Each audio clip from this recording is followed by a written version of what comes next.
नमस्कार, स्वागत है आपका हमारे YouTube चैनल लक्ष्य शूटर्स में। मैं लक्ष्य यज्ञ आप सभी का अपने YouTube परिवार लक्ष्य शूटर्स में स्वागत करता हूं। साथ ही साथ आज क्लास के 10 SST यानी सोशल साइंस का चैप्टर उपभोक्ता का अधिकार में स्वागत करता हूं। आज हम लोग पढ़ेंगे उपभोक्ता के अधिकार के बारे में। सबसे पहले मैं बता दूं कि जैसे कि आपने पिछली कक्षा में या फिर क्लास में जो भी आपने क्लास अटेंड किया होगा उसमें सबसे पहले हम लोग किस टॉपिक पे जाते हैं तो चैप्टर के नाम पे जाते हैं। ठीक उसी तरीके से हम लोग आज के चैप्टर जो कि इकोनॉमिक्स के चैप्टर से है उस चैप्टर में भी हम लोग फर्स्टली हम लोग क्या करेंगे कि जो चैप्टर का नाम है उस चैप्टर के नाम पे जाते हैं, क्योंकि हर एक टॉपिक को क्लियर करते चलेंगे। और एक चीज बता दूं, ये वीडियोस हमारा इस चैप्टर का संपूर्ण रहेगा, मतलब कि जितने देर में भी मैं पढ़ाऊंगा वो पूरा इस चैप्टर का रहेगा। चैप्टर का नाम है उपभोक्ता का अधिकार। इसका इंग्लिश होता है कंज्यूमर्स राइट। अब सबसे बड़ी बात कि उपभोक्ता होता क्या चीज है। आप खुद एक उपभोक्ता हो। कहोगे कैसे? मैं अगर कहूं कि आप किसी चीज को क्या करते हो, दुकान से खरीदते हो और उसका उपभोग करते हो, अर्थात वही तो होता है उपभोक्ता। यानी कोई व्यक्ति यदि किसी चीज को उपयोग करने के लिए खरीदे और उपयोग कर ले, देन अगर वो उपयोग कर लेता है और करता है तो उसी को हम लोग कहते हैं उपभोक्ता, या फिर इंग्लिश में उसी को कहा जाता है कंज्यूमर, या फिर मतलब कह सकते हो। अब इसमें प्रश्न ये आता है कि अधिकार क्या है या फिर राइट्स क्या है। अधिकार या फिर राइट्स कहते किसको है? आपको पता होगा कि हम लोग का जो भी कर सकते उस चीज के बारे में प्रावधान या फिर तत्वधान किसी चीज के रिलेटेड रहता है, दैट्स मीन्स वही हमारा अधिकार, या फिर इंग्लिश में उसी को हम लोग कहते हैं राइट्स। ठीक है, जैसे आपने पहले से भी पढ़ रखा होगा जो कि फंडामेंटल्स राइट के बारे में, या फिर मैंने आपको बताया था शॉर्ट में उसको FR कहते हैं एंड हिंदी में हम लोग मौलिक अधिकार कहते हैं। तो उसी के रिलेटेड हम लोग चलते हैं। सबसे पहले इस चीज को भी मानो कि जो हमारा उपभोक्ता का अधिकार है ये भी एक तरह से हमारी श्रेणियों में आता है अधिकार के। ठीक है, तो सबसे पहले हम लोग इसमें देखेंगे उपभोक्ता होता क्या है बाय बोर्ड के माध्यम से। सबसे पहले देखो उपभोक्ता होती क्या है। ऐसे तो मैंने आपको बता दिया उपभोक्ता होता क्या चीज है। किसी चीज के कोई भी वस्तु को खरीदता है, मतलब कोई व्यक्ति किसी चीज को खरीदे और उसका उपयोग करे या फिर उसका उपयोग करने के पर्पज से खरीदता है, देन वही हमारा उपभोक्ता कहलाता है। यानी हम किसी चीज का उपयोग करते हैं, उपभोग करते हैं, दैट्स मीन्स हम भी क्या हैं? उपभोक्ता हैं। उसी तरीके से अगर रिलेटेड देखो, इसका मतलब कैसे डेफिनेशन देखो तो मैंने लिखा हुआ उपभोक्ता। उपभोक्ता वह होता है जो अपने व्यक्तिगत उपयोग के लिए कोई वस्तु को खरीदता है और उसका क्या करेगा? यूज करता है या फिर उपयोग करता है।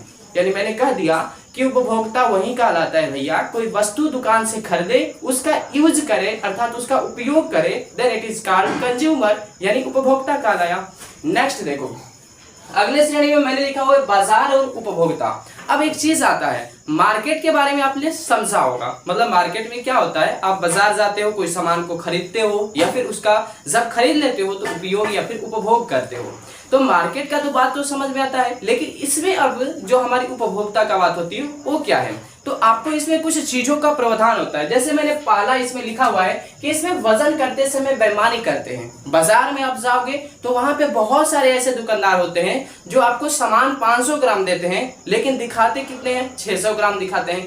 आपने मांगा उनसे सामान 250 ग्राम, लेकिन उन्होंने मतलब दिखाने के लिए 250 ग्राम दे दिया, लेकिन हो सकता है दूसरे जगह उसका वेट कराओ तो 200 ग्राम हुआ। तो वही मैंने कहा कि वजन में क्या कर देते हैं? कमी कर देते हैं। सेकेंड है कि ट्रेन में आप आते जाते हो, ट्रेनों में क्या होता है आपको घटिया सामान मिल जाता है। अब घटिया मैंने गाली नहीं दिया, बल्कि मैंने खराब वस्तुओं को घटिया कहा हुआ है। ठीक है, अब देखो जब ट्रेन में आप यात्रा करते हो तो वो मुश्किल हो जाता है, मुश्किल की घड़ी होती है। आप इधर उधर से तो कहीं से सामान ले नहीं सकते हो, तो लाचारी हो जाता है, आपको वो सामान लेना ही पड़ेगा। और वो लोग क्या करते हैं, देखे होंगे। आपको एक चीज बता दूं, आप लोग जब पानी का बोतल खरीदते हो तो उस पर MRP देता है 20 रुपया और वो लोग बेचते हैं 25 रुपया का, अर्थात 5 रुपया एक्स्ट्रा करके बेचता है। लेकिन आपको एक चीज बता दूं, अगर आप इस पे कंप्लेन कर दो तो उनकी खटिया खड़ी हो सकती है।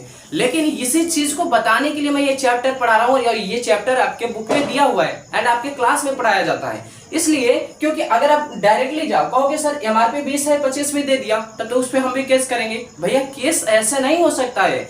उस सामान का अगर कोई पर्ची देता है, बिल बना कर देगा, देन तब आप उस पर केस कर सकते हो, तब उस पर FIR कर सकते हो। आप कोई भी मतलब मुंह उठाकर जाकर केस थोड़ा ना कर दोगे। एक चीज बताओ, अगर आप मुंह उठाकर जाओ केस कर दो तो फिर फायदा मतलब कह सकते हो कि क्या प्रूफ है? वो कहेगा ना कि प्रूफ दिखाओ। आप यहाँ पे प्रूफ क्या दे सकते हो? नथिंग, कुछ है ही नहीं।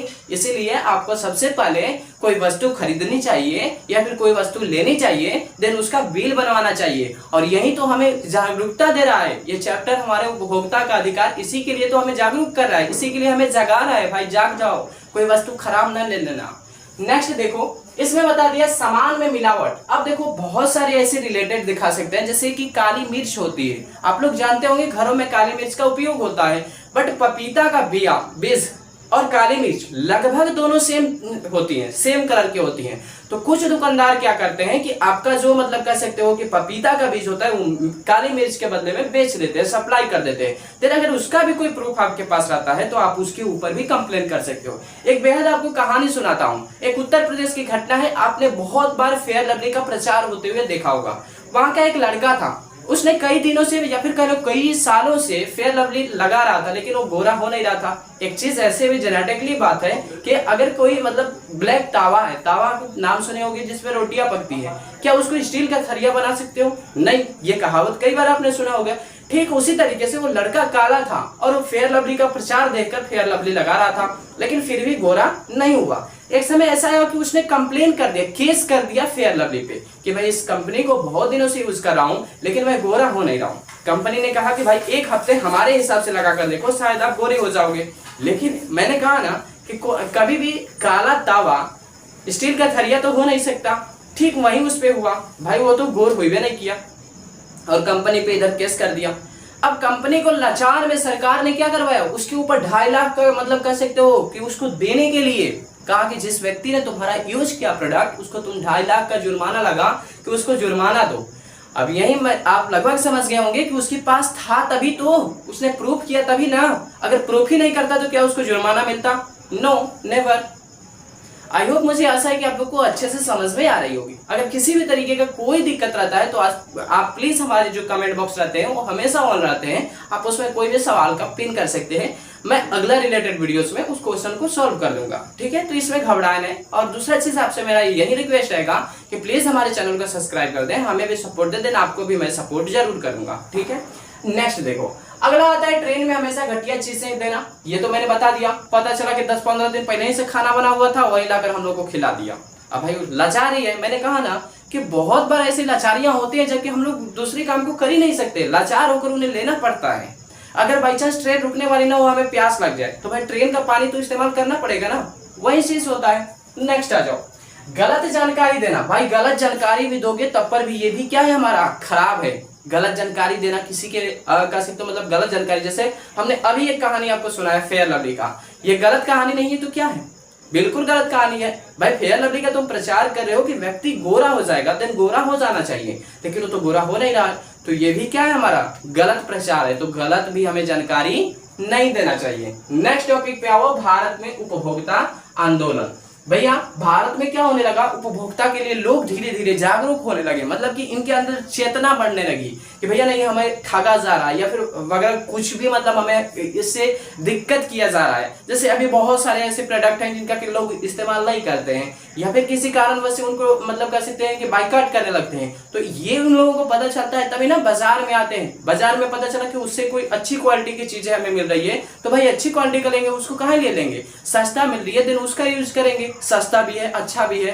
हाँ, एक चीज और होता है कि बाजार में कभी कभी ऐसे सिचुएशन आ जाती है कि घटिया सामान सस्ती है और बढ़िया सामान थोड़ा महंगी है, तो भाई कभी कभी लोग क्या करते हैं कि महंगा यानी कि मतलब जो वैल्यूएटेड सामान आता है उसी को ले लेते हैं। बिकॉज क्योंकि आज के जमाने में लोग जागरूक धीरे धीरे हो गए हैं और उनको अच्छी चीजों की तलाश है, ना कि पैसा कम लगने की, तो नहीं अच्छी चीजों की तलाश है।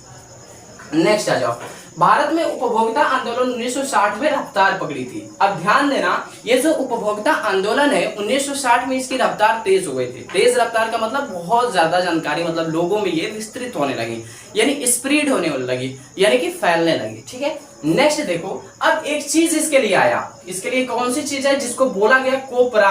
अब ध्यान देना, कोपरा का जो इंग्लिश होता है, जो फुल फॉर्म होता है, बहुत सारे इसमें बच्चे पढ़ रहे होंगे जो कि कहेंगे कि सर कोपरा का फुल फॉर्म छोड़ दिए थे। मैं छोड़ नहीं रहा हूं, अभी बता देता हूं।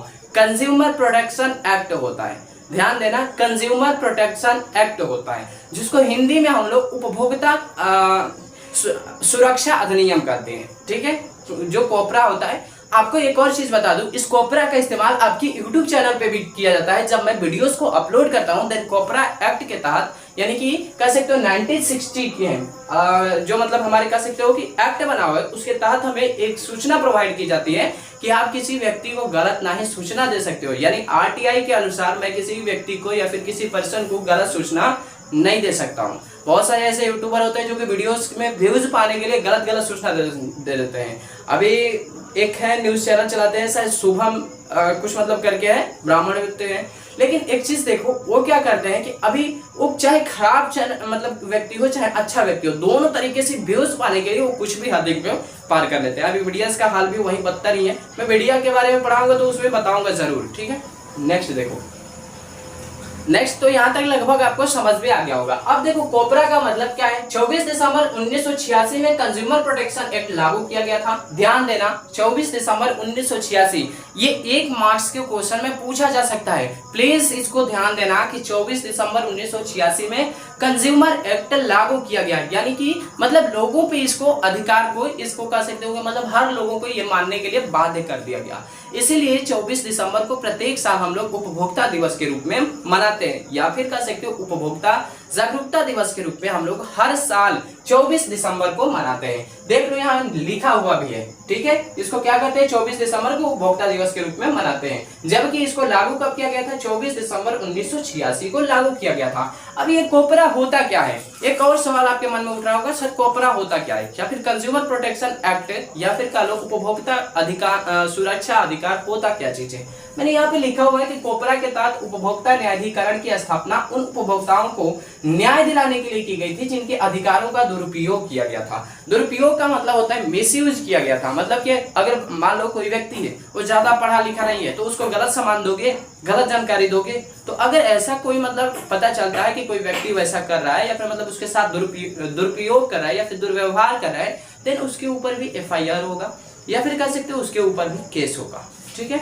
अब नेक्स्ट देखो, इसके लिए मतलब कह सकते हो कि कोपरा के तहत 3 न्यायालय बनाए गए। जिस तरीके से हमारे देश में there are 3 type of court, मतलब 3 प्रकार की कोर्ट होती हैं, जैसे जिला न्यायालय, फिर उसके बाद आता है राज्य न्यायालय या फिर जिसको कहा जाता है उच्च न्यायालय, एंड लास्ट हमारा होता है सुप्रीम कोर्ट या फिर सर्वोच्च न्यायालय। ठीक उसी तरीके से हमारे कंज्यूमर एक्ट के तहत भी 3 न्यायालय बनाए गए, जिसमें सबसे पहला आता है जिला न्यायालय। जिला न्यायालय में जो सुनवाई होती है लगभग 2 लाख रुपए से लेकर 1 करोड़ तक के रुपए की, सॉरी यहाँ पे 20 लाख रुपए तक की निवारण होता है। अगर आपका कोई चीज का दिक्कत होता है, किसी वस्तु की दिक्कत होती है, अगर आपका पैसा 20 लाख के अंदर है, मतलब कि 20 लाख तक भी है, तो किस न्यायालय में देखा जाएगा, उसकी सुनवाई किस न्यायालय में की जाएगी, तो आपके जिला न्यायालय में की जाएगी। सेकंड नंबर आता है राज्य न्यायालय। राज्य न्यायालय में क्या होता है कि 20 लाख से ऊपर और 1 करोड़ तक जो आपका निवारण किया जाएगा, या फिर कह लो कि जो इतना मतलब खर्चा या फिर इतना पैसे की जो होती है वो कहाँ पे देखा जाएगा, तो भैया आपका राज्य न्यायालय में देखा जाएगा। नंबर 3 में आपका आता है राष्ट्रीय न्यायालय, और राष्ट्रीय न्यायालय में लगभग 1 करोड़ से ऊपर की देखी जाती है अगर कोई चीज है। अब कहोगे सर इतना पैसे की क्या हो सकता है, बाबू बहुत सारे ऐसे बड़े बड़े लोग होते हैं, मतलब कि बड़े बड़े खरीदार होते हैं या फिर बायर्स होते हैं जो कि बहुत बड़े बड़े मतलब सामानों का उपयोग करते हैं और बड़े बड़े मतलब कह सकते हो थोक में खरीदते हैं, देन उनके लिए ये बना हुआ है। हाँ, आपका भी अगर 5 रुपया 10 रुपया मतलब इसका कोई वैल्यूएट नहीं होता है। अगर मतलब मान लो कि लाख 1.5 लाख की कोई संपत्ति होती है, देन उस पर आप केस कर सकते हो, लेकिन ध्यान देना उसमें केस करने के लिए आपको सबसे पहले बिल की आवश्यकता पड़ेगी। नहीं तो हो सकता है कि भाई बाद में अगर तुमने केस किया दुकानदार पे तो उसने कहा देखिए सामान मेरे पास नहीं है, मेरे पास का नहीं है, ठीक है, तो उसके लिए आपको बिल बनवाना प्रॉपर कंडीशन में, इसी के लिए चैप्टर हम लोग पढ़ रहे हैं, ठीक है। नेक्स्ट आता है, हम लास्ट आता है उपभोक्ता का अधिकार। उपभोक्ता के अधिकार के अंतर्गत आता क्या क्या चीज है, और इसी को हमने चैप्टर का नाम भी रखा था उपभोक्ता का अधिकार। इसमें सबसे पहले आता है सूचना का अधिकार RTI। अभी प्रेजेंट टाइम में वर्तमान में सिर्फ CBI और CID को छोड़कर RTI हर जगह लागू होती है। वो कोई भी सरकारी संस्था हो, CBI या CID, या फिर एक और चीज आता है जिसको कहा जाता है खुफिया विभाग को छोड़कर भारत के खुफिया विभाग में आप RTI लागू नहीं कर सकते हैं। बाकी हर जगह पे आप RTI के हिसाब से सूचना का आपके पास अधिकार है। किसी भी चीज के बारे में आप पूछताछ कर सकते हो, उसके बारे में उसकी जानकारी इकट्ठा कर सकते हो, ठीक है। सेकंड नंबर आओ, उपभोक्ता शिक्षा का अधिकार। उपभोक्ता जो उपभोक्ता है, अगर उस चीज के बारे में, जैसे मान लो मैं नमक खाता हूँ, नमक के बारे में नहीं जान रहा हूँ, देन मैं दुकानदार से पूछ सकता हूँ, उसके बारे में मेरे पास अधिकार है कि भाई तुम बताओ कि वो नमक कैसा है, अच्छा है, खराब है। अगर मतलब ये याद रखना है कि मैंने पहले ही बता दिया था कि कोई भी व्यक्ति या फिर कोई भी पर्सन हमें झूठा ज्ञान नहीं दे सकता है, यही कॉपरा के तहत होता है। नंबर थर्ड में आओ, सुरक्षा का अधिकार। हमारे पास हर रिलेटेड, भाई मैंने किसी दुकानदार पे केस किया, हो सकता है अपोजिट उसने आकर मुझे गोली मार दे, ऐसा भी नहीं होना चाहिए। हमारे पास किस चीज का अधिकार है? सुरक्षा का अधिकार है। नेक्स्ट अगले नंबर पे आता है हमारा चयन का अधिकार, और ये चयन का अधिकार तभी होगा जबकि मार्केट हमारे पास रहे। मतलब मान लो जैसे मार्केट और मतलब न रहने और रहने से क्या फायदा है। मैं कहूँ कि मान लो मेरे गाँव में 10 दुकान है और मुझे 1 केजी चीनी लेना है, ये 50 रुपया केजी दे रहा है, ये 40 रुपया केजी दे रहा है, ये 30 रुपया केजी दे रहा है और ये 20 रुपया केजी दे रहा है, लेकिन सभी के चीनी में सेम है, कोई दिक्कत नहीं है, सबकी चीनियां सेम है एकदम, मतलब एक जैसी हैं। देन मेरे पास चयन का अधिकार है, मैं 20 रुपया केजी वाला चीनी नहीं ले लूंगा, सस्ता है और मैंने कहा कि एक ही जैसी है सभी चीनियां, तो भाई ये वाला चयन, तो ये मेरे पास क्या है? चयन का अधिकार है, तभी मुझे सस्ता सामान मिल पाएगा। अगर मान लो सिर्फ एक दुकान रहे, ये सभी दुकान हट जाए, सिर्फ अकेला दुकान रहा है, तो ये 50 रुपया ना देकर ये 60 रुपया भी दे सकता है, ये 70 रुपया भी दे सकता है, लेकिन हम लोग उसका कुछ नहीं कर सकते, कारण गंगा में दुकान खाली एगुड़े है ये है। तो ईगो दुकान के लिए आप किसके पास चयन करने के लिए जाओगे? कोई आपके पास कोई सबूत बचा ही नहीं। अगर नहीं बच पाएगा तो आपको फिर लाचारी में वही लेना ही पड़ेगा। इसलिए मैंने कहा कि आपको क्या करना पड़ेगा, मार्केट है, देन आपके पास एक ऑप्शन बचता है चॉइस, या फिर कर लो कि चयन का अधिकार। नेक्स्ट देखो, क्षतिपूर्ति निवारण का अधिकार, और ये सरकारी होता है। अगर आपके किसी भी तरीके का कोई क्षति हो जाती है तो आपको गवर्नमेंट क्या करती है, उस व्यक्ति से, देन जैसे मैंने फेयर लवली की बात किया तो उससे को दिलवाया ना 2.5 लाख रुपया, मैंने कहा कि उसके ऊपर जुर्माना लगाया, देन 2.5 लाख रुपया भरा, तो ये जो अधिकार होता है वो किसके पास रहेगा? आपके न्यायालय के पास। अगर आपके साथ कोई गलत करता है देन आपको पूर्ति करने के लिए न्यायालय प्रेशराइज करेगा।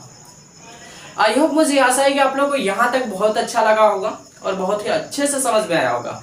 अगर आपको अच्छा लगता है, आपको अच्छे से समझ में आता है, तो प्लीज मेरा आपसे विनती है या फिर रिक्वेस्ट समझो, हमारे चैनल को प्लीज सब्सक्राइब करो और हमारे परिवार को बढ़ाओ। मुझे कुछ करो या मत करो, मेरे परिवार को बढ़ाओ, अपने परिवार को बढ़ाओ, देन और अच्छे से मैं पढ़ा सकूं और भी और अधिक, मतलब कह सकते हो कि आप लोग को समझा सकूं और भी अधिक आपको वीडियोस दे सकूं। आई होप, मुझे आशा है कि और दूसरा चीज, आपका बोर्ड एग्जाम में इससे कोई भी बात नहीं पूछा जाएगा। प्लीज इसका क्या करना कि आप या तो नोट्स बना लेना, नहीं तो आप हमारे जो मोबाइल नंबर है या फिर कल जो व्हाट्सएप नंबर है, प्लीज कांटेक्ट मत करना, बिकॉज क्योंकि दिस इज गवर्नमेंट नंबर 9801163593 पे व्हाट्सएप करना, आपको हैंड रिटेन्स नोट प्राप्त कर दिया जाएगा या फिर आपको सेंड कर दिया जाएगा। आई होप, मुझे आशा है कि आप लोगों को यहाँ तक बहुत ही अच्छे से बेहतरीन समझ में आया होगा। तो मिलते हैं एक नेक्स्ट वीडियोस के साथ, नेक्स्ट टॉपिक के साथ। नेक्स्ट आपका सबसे पहले बता दूं, हिंदी व्याकरण का चैप्टर रहेगा। मिलेंगे एक नए वीडियोस में एंड नेक्स्ट टॉपिक के साथ। तब तक के लिए जय हिंद, जय भारत, जय बिहार।